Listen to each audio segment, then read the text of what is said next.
12 তারিখে বিপুল ভোটের ব্যবধানে শহীদ মাওলানা মতিউর রহমান নিজামীর প্রতীক দাঁড়িপাল্লাকে বিজয়ী করে।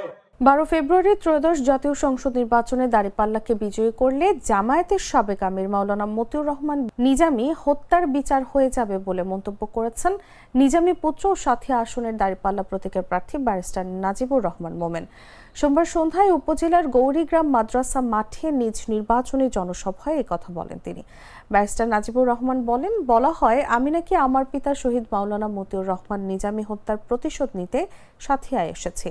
আমার পিতা হত্যার প্রতিশোধ নিতে হবে না। আগামী 12 ফেব্রুয়ারি আপনারা ভোট দিয়ে দাঁড়িপাল্লাকে বিজয়ী করলে আমার পিতা হত্যার বিচার হয়ে যাবে। তিনি বলেন, রাজাকার রাজাকার বলে আবার সেই পুরনো ফ্যাসিবাদী চর্চায় ফিরতে চাচ্ছে প্রতিপক্ষ বন্ধুরা। ভোটকেন্দ্র দখল নেওয়া হবে বলে ভোটারদের ভয়ভীতি দেখানো হচ্ছে। তারা ভুলে গেছেন এই ফর্মুলা আর দেশের মানুষ গ্রহণ করে না। 24-এর আন্দোলনে রক্তচক্ষু উপেক্ষার মধ্য দিয়ে ফ্যাসিবাদকে তাড়িয়ে দেশের মানুষ এই ভয় দূর করেছে।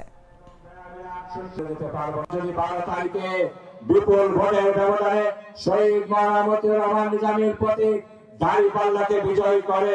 আমি মনে করব শুধু শহীদ রহমান নিজামী না, শহীদ আল্লামা দেলোয়ার হোসেন শাহী সহ ফ্যাসিবাদ বিরোধী যত শহীদ ছিল তাদের সকলের হত্যার বদলা নেওয়া হয়ে যাবে ইনশাআল্লাহ।